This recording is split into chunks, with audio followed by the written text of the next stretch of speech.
everyone, welcome to another round of Chitter Chatter. Today we're going to chit chat with author Pranav Rao. Well, this is his book, A Tale of Arranged Marriage. This is his second book, and trust me, when you're going to read this book, you're going to be only laughing. So there's this guy, Ayan, whose mother desperately wants him to get married, and he definitely, like all the guys, is not ready to get married, though he also wants to get married. And this whole scenario of meeting different girls, different setups, and all that transpires. It is a 1 day read, max 2 days if you're gonna take breaks. So अगर आप बारिश में सोच रहे हैं घर से नहीं निकलने के लिए और सोच रहे हैं क्या करूं, how about ordering this book and reading it? Obviously, you're not gonna get a copy right now, but the way our weather is, you will definitely enjoy reading this on the weekend or the coming days. MK Prajapati says 1993, I was waiting for your live. Please add me in live. A small request. Prajapati, I'm sorry I cannot add you on the live because right now the live is with the author and I'm waiting for Pranav to join in. He's right here. I'm going to send him a request. And you know what, guys? This is his first live and I'm so excited again to have a debut live with a debut author. So let's send him a request. Pranav, I'm going to send you a request and then we shall get started with our chitter chatter. Hey, Anup77, Mahindra Kumar, hello. Guys, welcome Pranav Rao on this Chitter Chatter. Hi Shweta, how are you? I'm good, how are you? Good, all good. So firstly, I was telling everyone कि आपने ये जो book लिखी है where everyone at some point has got hitched or wants to get hitched, so it's going to relate to this book. So, are you Ayan? क्या अयान जैसा हाल आपके साथ हुआ था? Tell us, how did you decide to write this book? Well, I keep getting asked this question. This is my second novel. So, the first one was an erotica, and imagine people were asking me that is the protagonist you? Is it based on you? And I was like, you know, boss, just don't do this. It's all fiction that I write. And the why I decided to write this book was basically I did go through this process. And my mom did, I think she was at it for about 3 years, finding a suitable girl for me. While I was finding one for myself, but that's besides the point. And in our age group, in our circle, I could see that a lot of my friends, girls and guys alike, were going through the same cycle. And whenever we used to catch up, we used to find ourselves discussing the arranged marriage scenario. Instead of, earlier in college days, the conversations were different. Then there came a conversation wherein everyone was talking about setting up some work, starting some startup, having ideas. And then there was this phase where everyone was just talking about, dude, you know what happened? I have to meet this guy, I have to meet this girl. And then that got me thinking, and that's how the idea for this book came about. Your for erotica novel, for the erotica novel, writing one erotica novel. Now you wrote this whole arranged marriage thing and finding the suitable. So when you write a novel already and it's done really well, your second novel there is a pressure from the publication, from your readers. So what was the pressure that you were going through while writing this novel? Honestly, the only pressure was so my first novel, I did get a lot of negative feedback reviews. I wouldn't call it negative, I'd call it criticism. And that was the only pressure that, I enjoy criticism, I thrive on it. But if you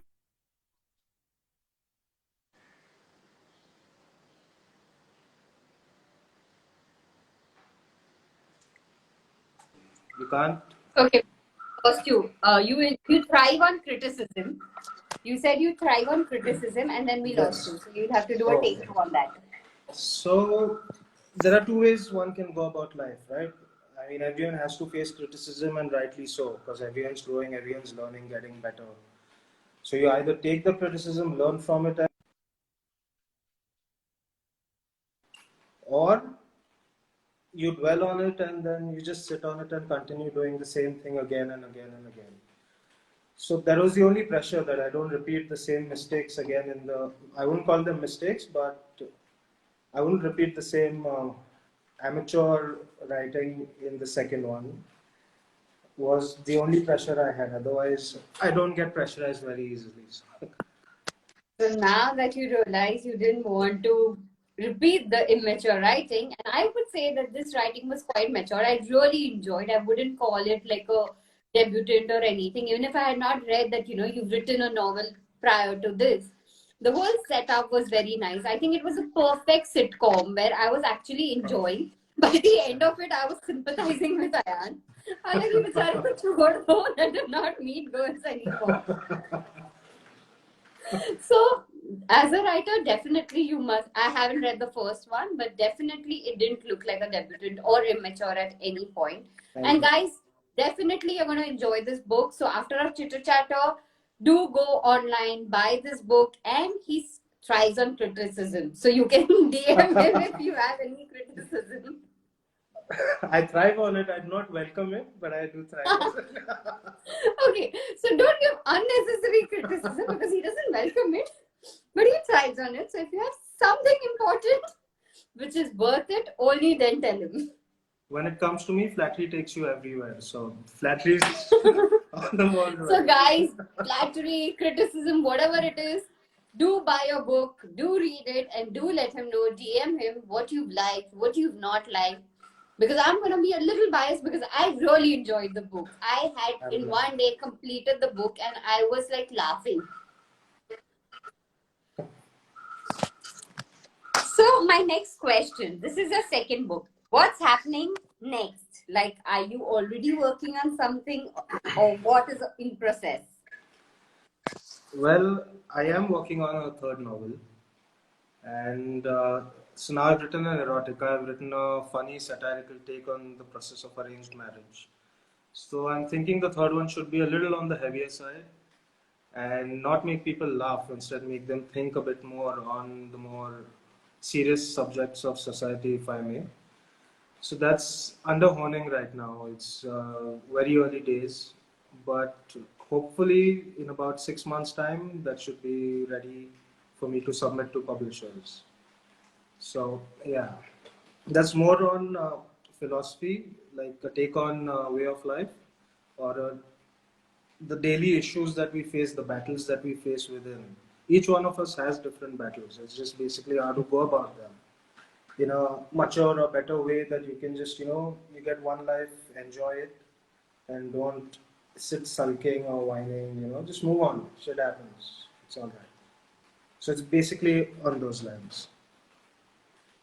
So a lot of people here, while you were talking about your novel, a lot of people here are sending best wishes. Kuldeep, Pradhat, Lalit, Anu, Arjuna, Prachi 11, Arundhati 1402 have joined in, Promit 13, Groove Kyun, Nani has sent a lot of best wishes. So while a lot of best wishes are coming your way for your current novel and for your future novel, how often do you check the reviews? I'm guilty. I almost, I think, twice a week or thrice a week I do check reviews. Yeah, I wouldn't lie. What is most important when you read a review? Like, what is it that you actually skim through when you're reading a review? How they enjoyed the writing. Because as a writer, what you expect most is the reader enjoying what you're writing, right? So that's the only part that I focus on. And then, yeah, people have unsolicited advices all the time. But at the end of the day, if they like the writing style, if they enjoyed the plot, that's about it for me. So that's the only thing I focus on. Like you said, you focus on this part, and you also worked on your criticism that you received during your first novel. Many times, a lot of writers actually don't write again because it's like they have this block they've actually experienced with the first novel. It didn't go up to the mark they had in their mind. How did you overcome your block and start writing again? Like I said, it takes a lot to bother me. There's very few things that really, really affect me. And I mean, after the reviews and all, I was like, I'm a sucky writer. I can't write for nuts, and this was just a fluke. I had all of those thoughts, but I got over it. Probably had a couple of long weekends with my friends, and got shit faced a bit, and then that was it. Water under the bridge, and let's move ahead. Try one more, and if I keep getting the same reviews again and again, then probably after 4 or 5 novels, I'll know that okay, I'm not a writer. I should stop now. Well, you definitely are a writer, so you don't need 4, 5 novels for that. I can say that and vouch for that in the second novel itself. Thank you. Because Thank the you. writing, the way it was like and it was also something that even beginners could read, you know. So, as an avid reader, I would say it was a breeze through, a break between some serious books that I was reading. And for a beginner, it would be fun, and it is something that every Indian would enjoy because every Indian has gone through this setup at some point in their life. Maybe not as much as Ayan, but at some point, everyone has had this one meeting or a suggestion or whatever. And NRIs are going to enjoy more because when they come down to India, it used to be like, you know, जैसे हर किसी के life में एक सीमांती होती है. करना ही when you're of the age. So, how long did it take for you to write? How many weekends with your friends and long weekends at the bar with your friends talking? All of this resulted in this book. This book, so I wrote this book, I didn't write this book in continuation. My first book was a continuous process which took me about 6 to 7 months to write. And I write after work hours. I write in night. Like around 10:30 in the night is when I start writing. This book, there were first 3 months, then there was a gap of about 4 or 5 months, then there was a lockdown, and 2 months into the lockdown, I finished the entire book because काम ही नहीं था और कुछ. So then day and night I was just at it, and so overall I think this book took me about 5 months to finish. But the conversations with the friends at the bar, and those were probably for a year, even in the phase when I wasn't writing. So yeah, but it was fun. The process was a lot of fun. So while we know you enjoy cooking, and also we know you enjoy cooking stories, so is there something on the lines where cooking and cooking stories are going to be like blended together? Can you please come again? So I said we know you enjoy cooking. Yeah, and we also know you enjoy cooking stories because it's very obvious that you observe a lot. Like, you know, from your novel, you're very observant and you've actually tried to capture a lot of things. So, is there something on the cards where cooking and cooking stories is going to be blend together? Funny story. I was actually having this conversation with my mother and also a couple of close friends. That yeah, now when when I got a mail from the publisher that your manuscript has been approved, the second one, I was like, fine, man, erotica is done. That's like a stigma, one monkey off the shoulder, and contemporary fiction on arranged marriage is done. I enjoy cooking. I think I should publish a cookbook with all my recipes and images and all of that. And I just might, probably in a year or two, because I have enough recipes that probably could, a compilation could result into a cookbook. So it's either that or then, as you said, a cooked up story about cooking. So probably I could get a short story out of that, yeah. So we're looking forward for this, be it the recipe book or be it the cooked up story about cooking. But we're looking forward to many, many more books from you. Thank you. Coming back to this current book, so a lot of people must have told you, oh, this was my story. Oh, this was, like somewhere. So how did you take that? I used to enjoy these conversations. I still do enjoy these conversations. I get it a lot. And it's not only the guys who come back relating to the protagonist, even the girls, they're like, dude, what that guy Ayan is going through in your book, I've gone through that shit, man. And it was so funny, or some parts sad. There's one part wherein I've tried to take a serious subject, but then, I've downplayed it, as most of the book I've done, is on the subject of hormonal syndrome that one of the characters has. And I have a friend who has faced that issue, and it's quite similar. It's not based on her, that bit of it, but even she was like, dude, I'm so glad that you spoke about this or you wrote about this issue, because it is a pressing issue and this happens even in this day and age and in the society that we live in as well. you know, the so-called educated or better class of society, I don't see the difference.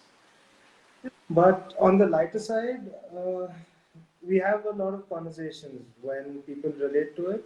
It's it's sort of a pat on the back that good job, because that was the whole idea behind writing the book, that people are able to relate to it, are able to laugh over the situations which they themselves has gone through, but probably at the time while they were going through the process, they were not probably finding it funny. But in hindsight, some things when you look back and then you find it funny. So that was the whole idea about writing this book, and hence the language is simple to make it reader friendly and all of that. So it makes me feel good when people say it's relatable. Language, because it's friendly, it's more fun, because the kind of the concept that you've kept for the book in this particular book, if the language was too hi-fi or too bookish, one would lose the fun. So the Precisely. whole idea of the language and the simplicity that you've kept to it is what adds up to the entire book all the more. It was a conscious decision on my part. When I was writing, I was like, I cannot have a vocabulary that a non-avid reader would, find difficult to have, because that person, once he starts reading it, because it's a small book, he has to be hooked onto it, and that flow shouldn't be interrupted. So hence, very consciously, I chose not to use the high funda vocabulary, or rather amateur Shashi Tharoor language, because that is also some other level. So I've just tried to keep it as simple as possible. Completely a different language, only. I don't know what language he speaks. I really don't. I don't think it's English. I don't think the Britishers also understand that. So, but yeah, this one I consciously try to keep it simple. So coming back to the book and the reviews and everything, and people obviously saying that they related to this, which is your favorite part of the book? That's difficult, man. My favorite part would be, in the start of the book, the chapter which is called Mutton Cutlets, and the Ayan, the protagonist, asks for more of those cutlets while they're at the dinner table, and the mother's giving him glares, and then in the car she's like, don't you have any manners, have I not taught you anything, and the whole drama. So while I was writing that, I was laughing to myself. I was like, man, this is like every other mother, and my mom is the same. So on top of my head, that's the part that I can remember now, which I really had a laugh over while writing. What Pratik here is asking, what's your advice to parents looking for a arranged marriage for their children? What is my advice to parents? Who are looking out for arranged marriage for their children? Man, I wish I knew this before my mom got me married. But jokes apart, for parents, don't get hyper. I mean, if it has to happen, it will. If you rush into something like a marriage, it's gonna rush out as quickly as you rushed into it. So marriage is something that is for life, because those are the vows we take, right? So if it is got a time scale of a lifetime, why are you in a rush? Let things just go on in a organic manner, Don't rush it, don't force it. And caste creed culture, nothing matters. As long as two individuals are happy with each other, that's the only thing that should matter. So, one last question. Though I have one complaint with the book I have, so I'm going to voice that complaint. There was so much food in the book that every time I was reading, I was feeling hungry. From mutton cutlets, to kabhi poha, to kabhi. So I've actually not only binge read the book, but I've also done too much binge eating. And I was like, itna khana. I like that. See, I'm a foodie, so I can't help but put in certain things about food. And when it comes to food, I'm extra observant. So probably that's where that comes from. A lot of food talk in the book, right? Lots, like you said, mutton cutlet. I ordered mutton cutlet from this Parsi joint that day because I was like, oh, I feel like eating mutton cutlet. Then I came across poha. Next day for breakfast, I told my staff, "Aaj na poha bana dena," because there is poha. And how excited Ayan is every time he's going. He wants to know what is going to be served. So that was the same thing with me. कि आज खाने में दूल्हे को क्या मिलने वाला है? So I thought, continuing that in every chapter, I thought that will add humor to the whole element. That this guy is more interested in the food that will be served than meeting the girl because he's just doing it for the mother. So yeah, so that's how I fit it in. That was the whole idea behind having that in every chapter. I think that makes it funny, right? It definitely, and also makes you hungry because suddenly you want to eat, you're tempted to eat. I'm sorry, probably the diet conscious shouldn't really, No, I think for once, let the diet conscious also just eat and enjoy. But being the foodie you are, and because you cook, when you used to go to see girls and the khana was being laid, were you like actually thinking ये better हो सकता था, इसको ऐसे क्यों बनाया? Oh yes, I used to do that for sure. And if it was not up to the mark, I'd just eat a little and then I would have the same dish. I'd either order it or have it made at home once we were back. But yeah, I used to be like, oh, okay, ye kam hai, wo kam hai, ye jada hai. Or if it's good, then I used to get inclined myself. If the food was good in the household, I was like, why not, If that's the sasural. कि क्या है, तमीज नहीं है, ज़्यादा क्यों किया? Oh, we had a ball. We had a ball in that process. My mother and me, especially. It was a lot of fun. The whole banter and all that. So before I go on our last round of Chitter Chatter, where we have some fun questions, do you have your coffee around so that we can take a selfie with our book? Oh, yes, I do.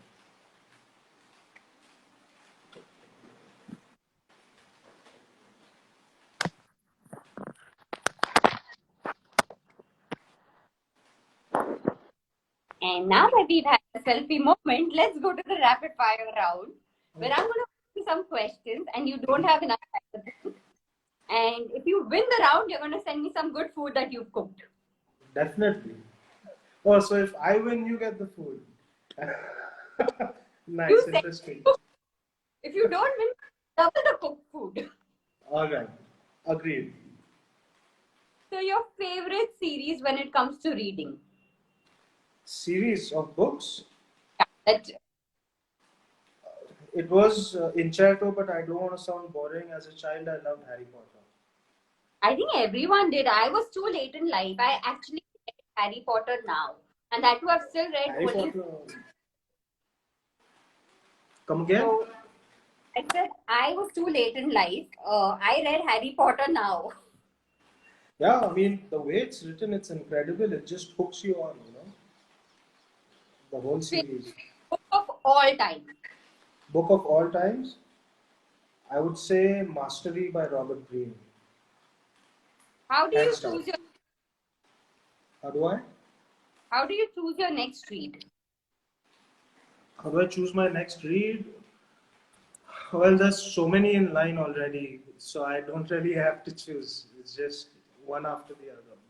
But if I come across something interesting... How did you get into the habit of reading? As a child, since childhood, I think my parents inculcated that habit. And what about writing? Writing, I used to write poetry as a kid. And some of them used to get published in the annual school magazines. And later on, there was just one day I woke up and it was a Sunday. I came to my office, opened my laptop, and just started. And that was the first novel. That's how it started. So, you like reading outside, outdoors, or indoors? In what context? When you're reading a book, what do you enjoy more? Reading outdoors or indoors? Indoors, solitude. Reading, snack. Reading or snacking? Yeah. Well, reading while snacking. What is your favorite snack that you enjoy while reading? While reading, what I enjoy, a burger or a pizza. Favorite drink while reading? Favorite drink? Black coffee. While reading? Black coffee, hence black coffee.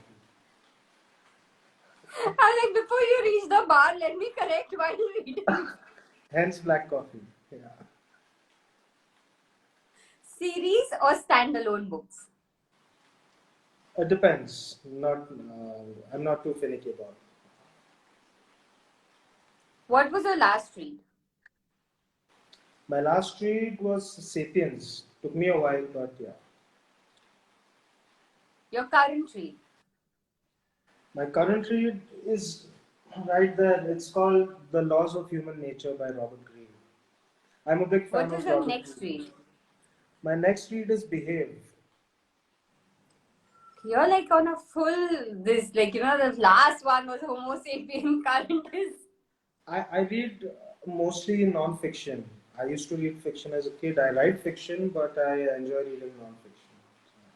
Favorite author? Favorite author, Robert Greene. In non-fiction, Robert Greene and Yuval Noah Harari.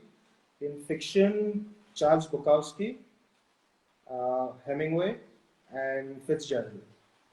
But Bukowski, I enjoy Bukowski. Absolutely enjoy it. Do you complete a book or you can leave it in half? I can read 2, 3 books at a time. So it depends on what day and what frame of mind I'm in. So, yeah. What is a long book for you? What is a? Long book for you. A long book would be Lord of the Rings. It's really, really long. Meeting your favorite author or meeting your favorite character? Favorite author for sure. Favorite book as a child besides Harry Potter? Besides Harry Potter, any Agatha Christie or Enid Blyton. Least favorite book as a child? Least favorite book that As a child? as a child, my textbooks. I think that's for all us readers. Bal The moment Bharti. you see the textbook, it was like, I'm sleepy, I can't, I don't want to. Bal Bharti, you open it and like, oh my god. Yeah, I used to wonder why are these not sounding like poems. If we had a poem, I was like, ये poem lag to nahi rahi hai Bal Bharti mein. I was like, यह गमला है. I'm like, all right, man. What am I going to do with that? You know those Hindi books, textbooks as a kid we used to have. Yeah, back to school days. Oh my god, textbook was actually a book that nobody liked reading. I know, right? Yeah. And if you had to sell books or be a librarian, what would you be? Librarian. I can't sell for sure. Chitter chatter with Shweta Roira. All right. Oh, The I didn't get lastly, you. chitter chatter with Shweta Roira. Your voice is breaking. Can you come again, please? I said my last question, how was chitter chatter with Shweta Roira? Oh, fantastic. I was nervous. I was texting you, right? I'm very nervous and jittery. You made me feel very comfortable, and you're an excellent host, I must say. You carried the whole conversation, so that's very difficult to do. And thank you so much. I had an excellent time. Yeah. Thank you, Pranav. It I'd love was to a say. pleasure to have a chit chat with you also to read the book, and I'm looking forward for the cooked food that you've just won. Done, for sure, very soon. And best wishes for your book. And guys, A Tale of Arranged Marriage is what you have to buy on Amazon or whatever platform you want to buy it from. Feel free to buy wherever, but do read and do DM him on how you like the book. Do review it on Goodreads and all the platforms that you can review. And do let us know what next are you expecting from the author too. So, All right. thank you, Pranav, for this time and all the best wishes for this book and also for your future writings. Thank you, Shweta. Thank you so much. It was a pleasure.